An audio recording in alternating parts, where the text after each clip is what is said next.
Nelson Mandela es recordado como una de las personas más importantes de la historia. Fue el primer presidente negro de Sudáfrica, lo cual es irónico cuando pensamos que es la gran mayoría de la población, la raza negra. Y además estuvo preso durante 27 años por oponerse al apartheid, un movimiento de segregación racial que determinaba qué podían y qué no podían hacer en sociedad los negros. Al salir de la cárcel se vuelve el presidente de Sudáfrica y uno pensaría que al tomar este puesto buscaría levantar a la población negra y disminuir a la población blanca que tanto lo había hecho sufrir, separarlo de su familia y tenerlo preso por tanto tiempo. Sin embargo, Mandela buscó siempre otra manera de hacer las cosas. Siempre tuvo en mente cómo llegó a la posición en la que está y qué patrones debía mantener y qué patrones debía eliminar para conseguir unir a la población sudafricana. Y la manera en la que lo hizo sigue siendo recordada hasta hoy en día. Está muy bien representada en la película por medio del rugby, pero la manera en la que abordó a su equipo fue por medio de hacer sentir a las personas visibles, importantes, imprescindibles. Cada persona de su equipo tenía su valor y él se lo hacía saber. Y creo que esa fue la manera en que logró integrar al equipo, sin importar cuál equipo de rugby le gustara, sin importar su raza, sin importar cuál fuera su sesgo político o religioso.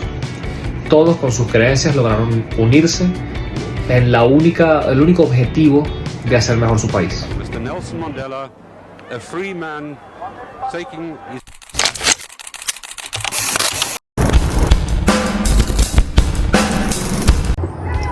También, si queremos hablar sobre los valores que de alguna forma guiaron la acción de Mandela, considero que no podemos dejar por fuera lo que es la tolerancia, el respeto y ese sentimiento de querer perdonar.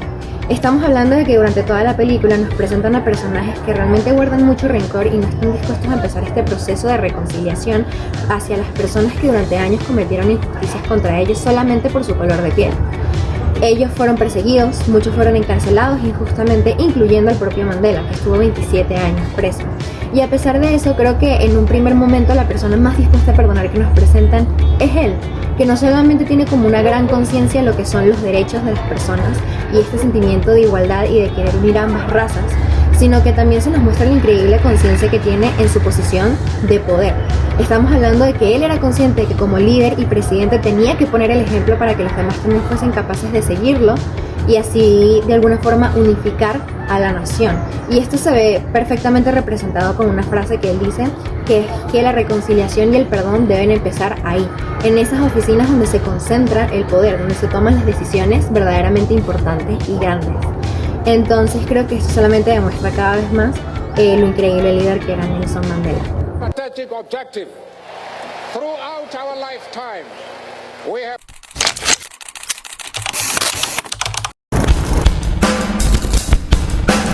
Para liderar es necesaria la comunicación, porque así es como el líder va a darle a entender a otro su plan, o a motivarlos, o a inspirarlos, porque a través de las palabras los pensamientos se ponen de manifiesto, entonces nadie va a saber qué estás pensando a no ser que tú hables, y no vas a poder ser capaz de liderar a otros a no ser que te comuniques.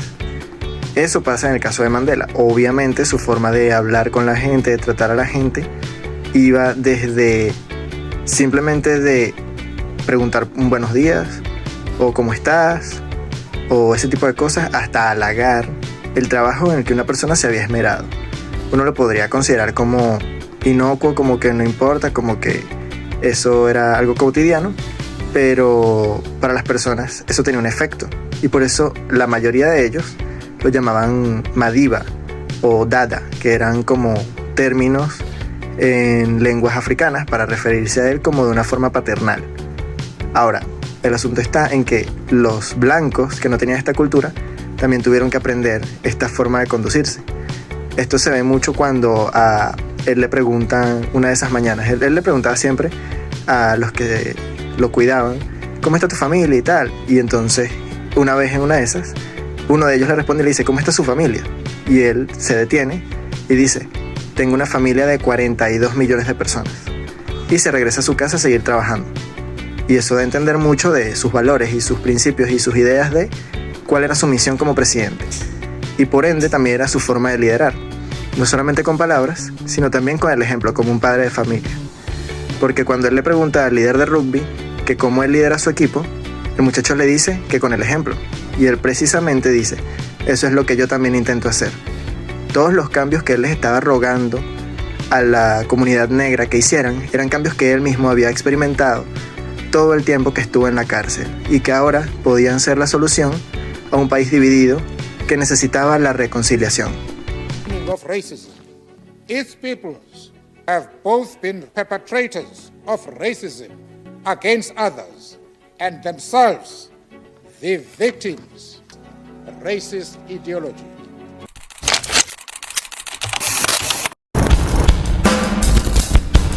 Mandela se esforzó por utilizar un lenguaje que uniera a todas las razas y grupos étnicos de Sudáfrica. Evitó términos divisivos y optó por un discurso que promoviera la reconciliación y la igualdad.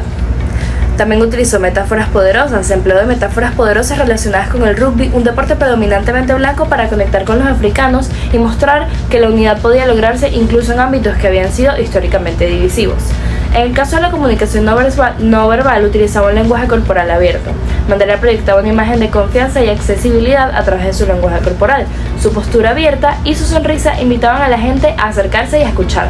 También tenía contacto visual, establecía un contacto visual directo con sus interlocutores, lo que generaba una sensación de conexión personal y confianza. Y construyendo consenso y apoyo, tenía una visión compartida. Mandela tenía una visión clara y concisa de un futuro unido para Sudáfrica. Comunicó esta visión de manera apasionada y convincente, inspirando a otros a unirse a su causa. Y también tenía empatía y comprensión. Demostró una profunda comprensión de las perspectivas de sus oponentes, lo que facilitó la construcción de puentes y la búsqueda de soluciones consensuadas. Never will again experience the oppression of one by another and suffer the indignity.